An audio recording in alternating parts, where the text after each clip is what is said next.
box. Dude. Jeez. I'm gonna start painting some pictures here, and we'll just go from there. Okay, all right, buddy. So you're probably watching this. You're like, all right, okay, Dan. I've been working on my life. You know, I'm starting to put down that bong and the poppers. I'm over it. Clean. Okay, I'm putting down that prawn. My dopamine receptors have been healing. I feel more productive and motivated to chase real worldly status, get my bank account up, get some of those LBS, that kilos, that barrel, that body fat, lowering that down. I'm working on my looks, whatever, working on my fitness. Things are unraveling in your life, right? You've just been, sticking to the foundations and the fundamental stuff, and things are going good, right? But there comes a point where, like, to what end, right? I'm on no-fap self-development, doing all this stuff, but to what end? Where am I going? And if you're, batteries on that? Whatever. It wasn't It's no worries, bro. We'll just stick with the main. Sorry, man. With the main one. And this is actually going to be great. We'll talk about that as we get into these a little bit deeper subjects. Where is this leading up to, and where do you want to go with your life, right? So you're sitting, you're like, man, okay, I'm working this job, I'm doing this, that, but everybody has like something inside that they want to pursue, and I get messages all the time of like, man, how do I start with this side hustle that I really want to do, or like, how are you guys doing this? How did you get into this? Like, everyone has something they're deeply passionate about, but no one's really pulling the trigger and doing it. And that's like a big stage to the next part of your life, where it's like your life purpose and what you want to do in the later like 40 years of your life or whatever, or just the next 5 years. Now we're in a world where you can do all this crazy shit, and I'm sitting next to a man who's pursuing his passion. He's doing great things. We got Hunter Lewis in the building once again. You may have seen him before. What up?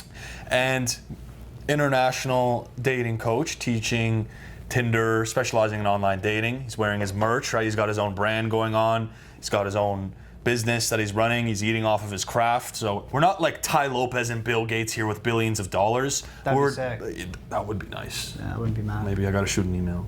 Yeah. Be like, yo, get on here. Get that connection. But we're men of action, and I'd like to toot my own horn in that aspect, and we definitely have receipts and results in terms of like pursuing these hobby projects and then going even deeper in it and taking it to that higher level. It's definitely on a much higher level compared to a person who's completely unbegun, which is probably where you're at.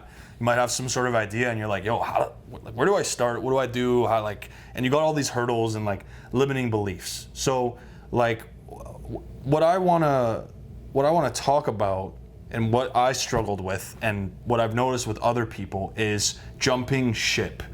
There's ideas that we're doing now, Gaz and I are doing now, that like we've thought of, like it feels like we thought of eons ago, and it's like, wow, I just had to do that, and like it was like that easy. Why did I wait so long?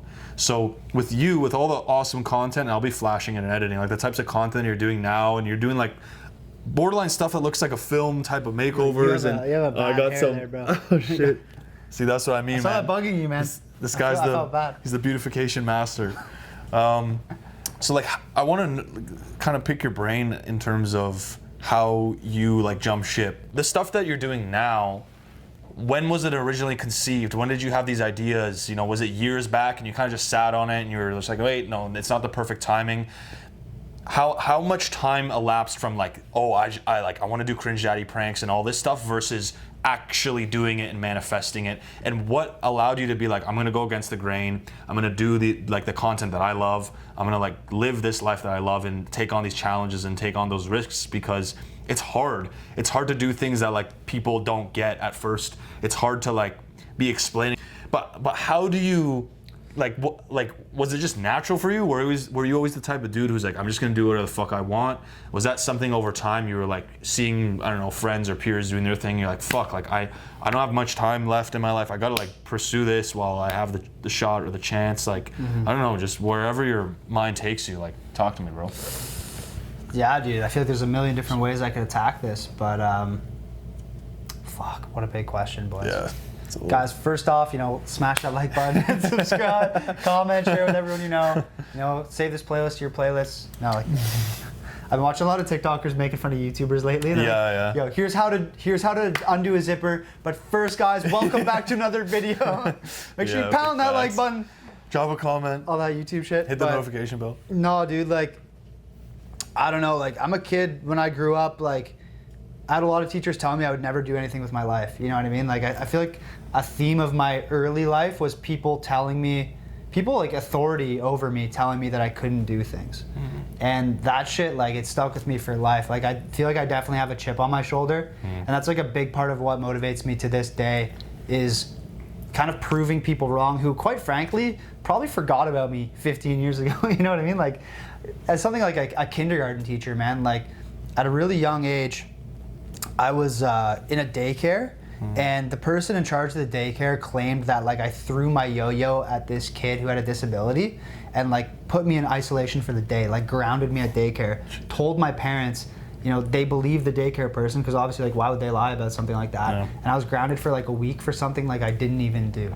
Like, I knew in my heart, like, I did not do that. Like, I was a pretty agreeable kid, you know? And from that age, like, this is a memory I forgot about until, like, probably a few months ago, like, being in lockdown, just, like, really thinking hard.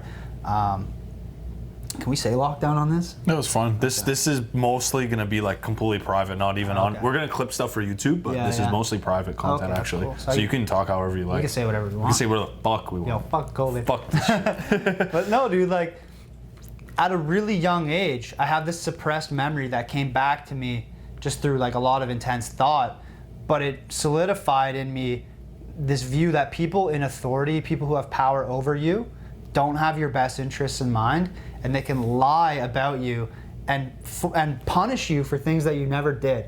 And at that really young age, it planted a seed in me where, like, I respected authority, but I always questioned it. Anyone who had power over me, I would think to myself, okay, why are they in this position with power? Are they just older? You know, were they elected? Do they have seniority? Like, for what reason are they in this position that has power over me? Is that reason legitimate? And are they, like, a responsible person in power, or does it get to their head? So I think from a really young age, I just questioned authority a lot, and it gave me this chip on my shoulder throughout life. Like, when high school teachers would tell me to do something, like, a lot of times if I didn't feel like I needed to do it, I just wouldn't. As a result, man, I kind of became a class clown. Damn. You know, like, I was that kid, like, you know, drawing dicks on the desk. Like, you know, like, I would speak out of place. I would say funny shit to make the class laugh. Nice. Because, like, yeah, maybe that as a kid, that kind of just solidified something in me where, yeah, like, unless I really respected the person in power, like the teacher or whatever, I would just kind of be a loose cannon. Got me in a bit of trouble. Those are good lessons, though, that you learn at a young age. Like, fuck. Yeah. Usually people don't really realize that, like, post education or turning into like a young adolescent. So having that framework was huge. Like, that's massive. That's bro. Crazy. You know what, though? Like, it got me in a lot of trouble. Like, quite frankly, bro, I failed grade 10. Like, when I was in grade 10, I was in a dark place in my life. I was, like, depressed. I was hanging out with the wrong crowd. Like, I actually had to leave that high school because I was in such a bad crowd. Like, all these kids want to do is, like, smoke weed and get into trouble. Fuck. And, like, bro, if I didn't leave that school, if I kept hanging out with those people, like, I'd probably, like, be in a really bad position right now. Sure. Like, I probably never would have been able to escape. Like, something in me knew, like, I had friends at another school. I was like, yo, I gotta switch schools. I gotta get out of here. Good and for you. I'm so glad I did, man. It's huge. I went to a school that was more strict, but it taught me, like, discipline and shit, and it actually did a lot for me. I was still a bit of a class clown. Like, I still got in a lot of trouble, but at the very least, like, my grades started to improve, and it showed me that, like, the school that I got kicked out of, because I was a class clown, every teacher was like, yo, why are you even in class right now? Like, just leave. Like, give us all a break. Like, they would tell me, like, you don't even want to be here. Go home. They'd be like, you're not going to do anything with your life anyway. Like, get out of class. Like, stop wasting our time. Like, that was the energy there. And I went to a place where it's like, yo, if you're not in class, like, you're going to have to fucking stay after school. And if you don't stay after school, like, there were, like, escalations of punishment. So, like, they actually cared if you were bad. And yeah, like, I acted up a lot. I still did some stupid shit in high school. But I think that showed me that if I am in an environment where, like, I'm pushed a little bit, I have a lot of potential. Like, bro, I went from failing grade 10 to graduating with the highest average in my high school. Good for you. Yeah, in just a couple years. Like, nice. And that kind of showed me in myself that, like, yo, fuck anyone telling me I'm not going to do anything with my life. Like, I know, like, I failed grade 10 math 3 times, and I went on to have the highest math scores in my entire high school. Like, you can do fucking anything in life if you just stop listening to the haters, the people who tell you you can't do something, and your own inner bitch saying, like, what are people gonna think if I do this? You know, like, what are my cool kid smoker friends gonna think if I start acing math tests? You know, like, are they gonna bully me over that shit? Like, yeah, they did, man. Like, Oh, you're all smart now? Whoa. Yeah, like there's definitely a bit of that. It's so toxic, like, right? and no matter where you are in life, whether it's school, the workplace, like I don't know the age of your audience, whether it's people in high school, like if they are, maybe they can resonate with something like this. But like this shit all forged me into the man that I am today. You know, like showed me that if you believe in yourself, if you believe in like your own potential and you have like a vision for something and a passion for something, like don't listen to doubt. Don't listen to people who tell you can't do it, because they're just mad that they can't do it and they're projecting that shit onto you, man. Like that kindergarten teacher who locked me up for a day for some shit I didn't do. Realistically, bro, like she left a horrible impression on me at a very young age that like probably caused some toxic shit in my life. But realistically, bro, maybe she was just having a bad day. Maybe, you know, like her boyfriend broke up with her or something like that. You know, maybe a parent just died. Like I don't know what was going on in her life.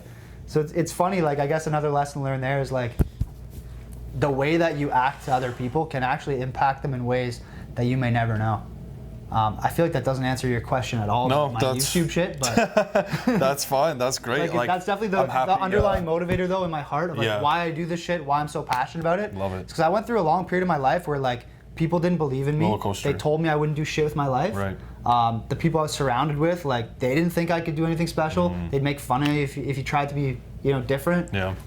And for a long time, like I let that shit control my life. You know, when I first started, I thought like maybe one day when I blow up, like are people gonna come out and be like, yeah, of course he made it though. Like he's Jack Demo's apprentice, like by his side the whole time. Like, but dude, like how many people were Jack's friend throughout the past few years? Like quite a bit. The guy has friends. Like how many people reached out to Jack saying like, yo, I'll literally come film your videos for free. Any night you need me, just let me know. Like one guy did named Mason, and now he like works for Jack. You know what I mean? So like in life, there's opportunities that you can capitalize, and there's opportunities that you can just let like pass you by. Like in my head, was I looking at filming these videos with Jack as an opportunity? No.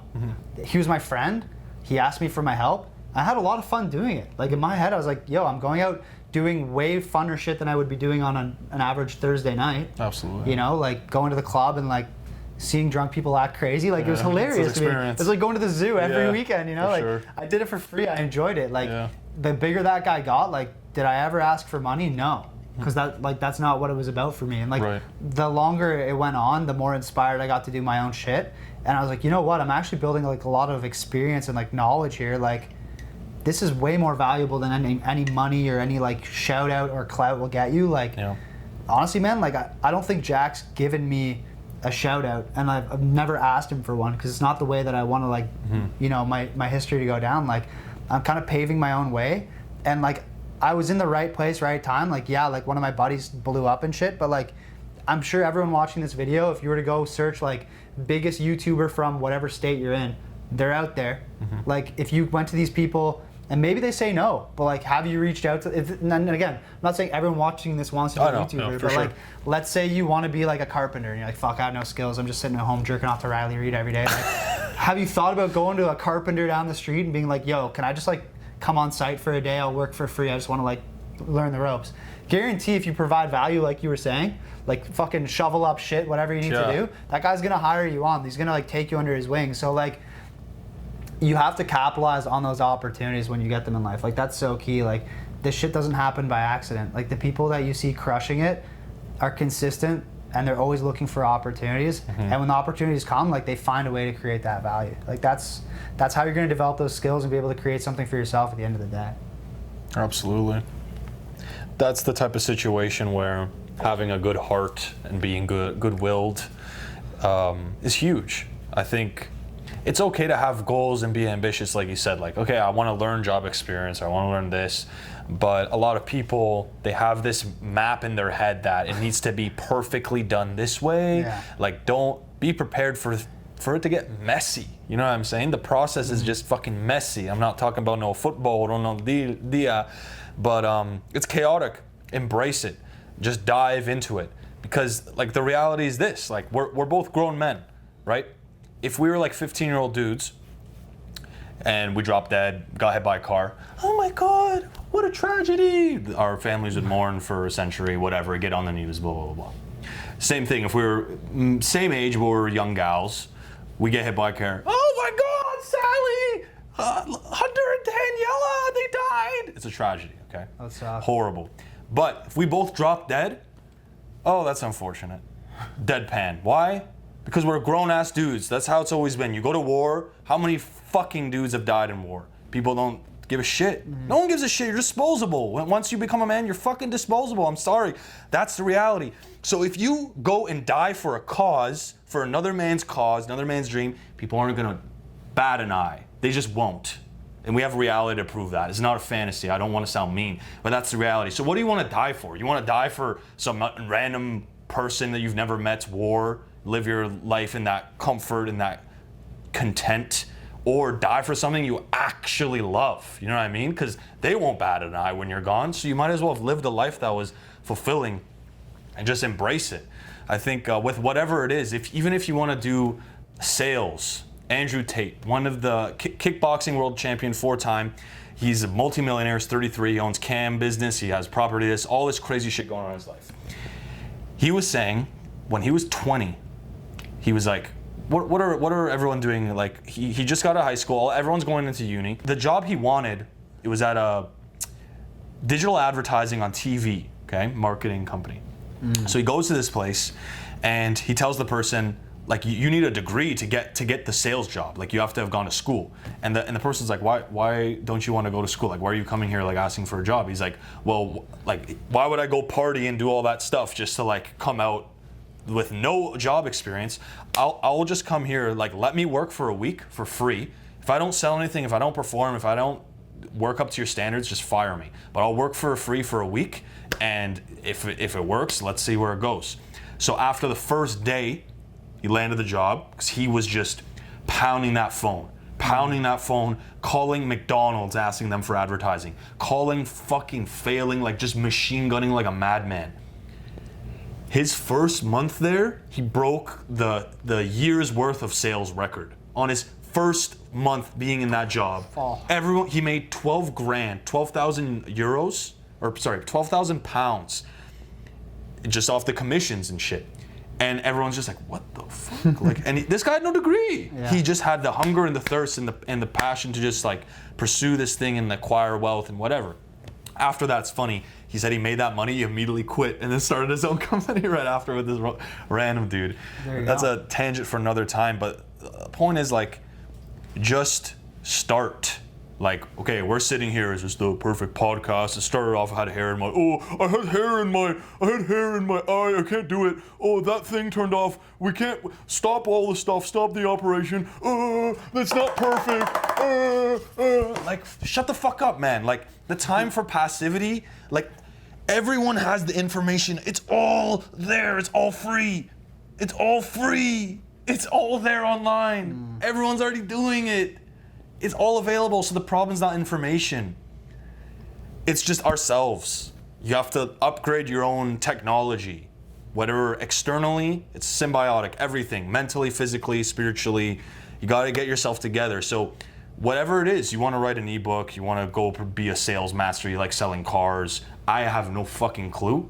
You have to figure out what it is you want. Don't look at us and be like, oh, YouTube, this is that. That's cool. No, like, this is just what we do, and this is where we are right now, and like figure out what it is you want. If you don't do that at all, if you don't try, like you'll be 80 and you'll be like, I could have done my prank channel. Imagine if you didn't start your YouTube. Even if it failed, right? You didn't amass an audience, you weren't able to like live off of it, whatever. But you're in your deathbed and you're like, fuck, I never even turned on the camera. I didn't even whip out my fucking phone and try a vlog. I didn't even do private, like, you can just start. You don't have to post, you don't have to, like, you can just, start planning, get the ball rolling, right? And then just keep taking it from there. I think it's better to face rejection and have the world spew out a bunch of diarrhea on you and chaos. Great, bring it on, bring it all on. Like, you need to find something worth dying for.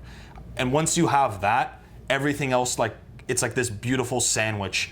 All of the sacrifices you're making in your personal life to recover from these shittier habits, it becomes clear as day of like, wow, I found this thing. Like, holy shit, now I can grind harder at my 9 to 5, save up the money to do this, to do this, to do this. It becomes very clear. So figure that out. And everyone has that thing, but their confidence in it is like a spectrum. Like, so it's like, oh, I'm 70% confident that I can do this, or only 30% confident. Like, it's never gonna be a 0 or 1. There are times where I'll be like less passionate about what I'm doing, or times where we'll go out and I'm fucking afraid. That there's that spectrum. But like, if you're on that spectrum and you just keep thinking about this thing that you wanna do, you're better off like just going full force and fail and figure it out. Because my aunt told me, she's like, watching someone drive, you can watch them 100 times, doesn't compare to getting behind the wheel. The EXP you get from failing, just the lessons that are dealt, and just the experience, like life, the fun, the spontaneity, like it's different. So, yeah. Why haven't you started, guys? Like, why are you still watching this video? Like, Yeah, fucking get off your ass, close this shit, unsubscribe. Blah, blah, blah, blah. Yeah, no, like a lot of people like make excuses and find reasons just to not start in the first place. Like, I know I said earlier, like I spent $3,000 on camera gear and shit and started filming pranks, but like even before that, man, I went on Craigslist and found a $40 like used DSLR that like wasn't even really made for video, but could kind of film video. The focus was kind of shit. I started really early, like making shitty music videos and like shitty vlogs with it, just to like see like, yo, can I do this as a little test? Like, if I have to resell this camera for $35 and lose $5 on Craigslist, like fuck it, it's worth it. Right. Like, no matter what equipment you have, no matter what experience you have, like what people around you have, like find incremental ways to get closer to your dream vision of what you are. Like, whether it's YouTube, like if you want to start YouTube, like you're not going to be fucking David Dobrik tomorrow, but like find ways to put yourselves in positions to become that over time. Like if you listen to my story in this video, like you've heard that it was a very incremental one. Like, it wasn't overnight. I fucking flicked this switch, took this giant leap of faith, and just forgot everything I knew about anything and did this thing that I had no experience in. Like, find little ways to level up. If you get 1% better every day, like at the end of the year, you're over 300% better. Does that math check out? It's even higher because it compounds. It's apparently over 1,000%. Well, there you go, 1,000%. Go fuck yourself. That's big fact. So let me ask you this, okay? Yeah. So we kind of talked about, you want to surround yourself, like it makes sense. If you want to be a certain person, you should try to like go to that type of person and see what you can learn and pick their brain and just be inspired by them. Yeah. So someone like, what do you look for in a whatever intern or someone that would want to work with you, work side beside you? Like, what's a framework or just general like attributes, qualities that you look for in that type of person that's like, oh, this is cool. Like, I don't mind like having this person help me out. Like, I actually enjoy their presence. Like, this is actually nice. Like, what are things that you look for? Like, it could be just being easygoing, forthcoming, whatever. Like, what comes to your mind? Forthcoming's a big one, man. Like for me, like I find myself so busy all the time, and I know everyone says like, oh, like how are you? Oh, I'm busy. Like, I hate when people say that shit. But like, we're all busy people, and that's why like if you're hitting someone up, wanting to get involved with them, like wanting to learn from them, work with them, whatever, like be forthcoming, like be upfront. Like the amount of DMs I get on Instagram where people are just like, hey, hi, how are you? It's like, why would I even open that? Like, hi, hey man, like, you know, like they all kind of want something. Like, why not just be like upfront about what you want? And like, if I can give that to you, like, yeah, let's talk. And if not, you know, we'll talk either way. Like, one person I work with now who's like making my merch cold called me, like just sent me an email, and the first line of the email was, I want to make you money. Obviously, I'm going to click on that email. Proper. And now, like, guys, don't all just start emailing me, I want to make you money. But like, he was very forthcoming, upfront, and like delivered value. That's a key one. Yeah. Right up front. It wasn't about like, hey man, I want to make your merch. It was, I want to make you money. Like, he knew something that I would want, probably something that everyone wants is more money. And he came at me that way. And then from there, use that as kind of clickbait to get on a call, build a conversation. Guy's great. Fucking love him, man. Like, now he's making my merch. Amazing. Same thing with like people who have like filmed and edited for me and stuff like that. Like, a lot of them just DM me and said like, hey man, like, I really want to work with you. Like, here's my skills. Here's an example of some of the stuff I've done. Even like, yo, I'm trying to get into this. Do you have any advice? Like, people just asking for advice is a great way to slide in. But yeah, don't just like say hey or be wishy-washy. Like, what are some cons like that? That makes you go like, eh. Oh man, I'm trying to think. People trying to like, I feel like some people, they compromise a lot. So because they don't feel very confident or competent in what it is that they're trying to offer. So yeah. for me, it's like, in one sense, be a tool and shut the fuck up.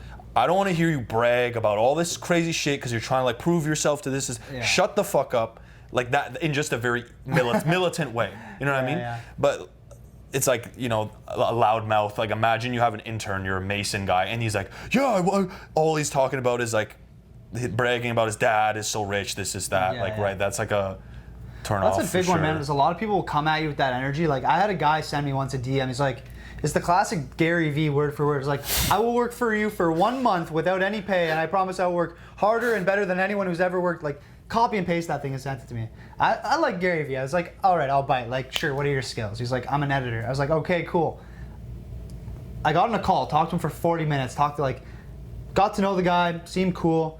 I was like, yo, here's something. He's like, I'm gonna work for you for a month for free. I was like, okay, here's one video. I want you to take this YouTube video and just turn it into like 10 TikToks. Literally just download the video and cut it up into like 30-second clips. Probably the easiest video editing thing you can do. Right. It's been 6 months, I haven't heard back from him. So like at that point, now I'm at that point, like I look at a lot of these things as like people are trying to waste my time. Waste your time. And that's why I'm like, you really got to bring that value up front. Don't overpromise. After that experience, like I'm not really gonna take them too seriously unless they can like really find a way to provide value. So yeah, that's a big one. Is like if you're wasting my time, it's like I would have been better off if you just didn't DM me in the first place. Right. And waste all that time and energy and even like my optimism. Like yo, I could start like as I grow, this guy could be like an editor for me. I could probably pay him one day. Like it broke my heart a little bit. You know. I still cry at night over that. You know, so. Yeah, be forthcoming. Know what you can deliver on. Don't over-deliver, don't over-promise. I would say...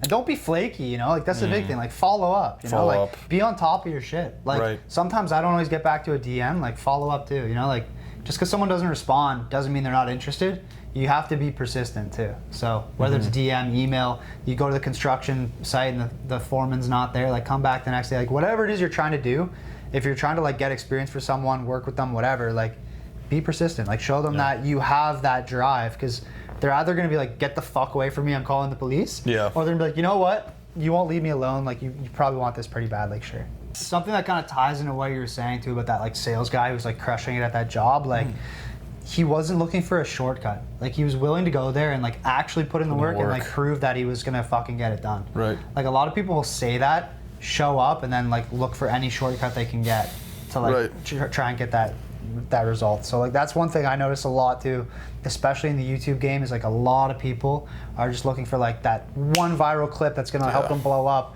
But then it's like if you haven't built a catalog leading up to that point, and if you have nothing to follow up with it, it's like cool, you're like you got your 15 minutes of fame, like what now? No. Like you have to be consistent, you have to have like a long-term focus, and you can't be just looking for like little ways to cut corners, because like it's not really going to get you anywhere. Like a lot of people think, like you said earlier, like oh, I'm going to get that one big shout out and blow up. It's like, man, I've seen people who got that shout out and they did fucking nothing with it. Like all the people who subscribe to them or follow them just like unfollow them the next day, because like you're not doing anything with it. So it comes right back to like making sure like you are the product you're delivering. You might be thinking, oh, like I'm going to make him the best merch, but at the end of the day, it's like, if you're not likable, easy to work with, actually following through, I think the word is industrious, like just putting in the work, not being a loudmouth, narcissist ass, I don't give a fuck about your dad's Bentley, shut the fuck up, nobody cares, and just keeping your head down, not in a slave mentality way, but just don't come in so strong, I'm gonna work 1 year and I'm gonna massage you and I'm gonna go to your parents' house and kiss their feet. Come in soft, you know, like show the drive and tenacity with your actions and with the output, not with your words. It's kind of like the man who is wooing the girl, and he is like wooing her by bragging about his money and shit, versus, I don't know, he walks into the club with chicks, or he actually showing that it's real. So just focus on yourself, build yourself, and then just be willing to fail. And think about how you can solve a person like him or another man of value that you aspire to be, that you want to learn from. Really take the time to think about their problems, their needs, and what you can actually offer in a realistic way, right? It's great to have big, hairy, audacious goals, but think about like, what can I actually deliver on here, and what can I actually do to bring this person value or whatever, make their life a little bit easier, a little bit better, right? I'm gonna make you merch, or I'm gonna make you money. This, thinking a little bit in those terms of problem and solution.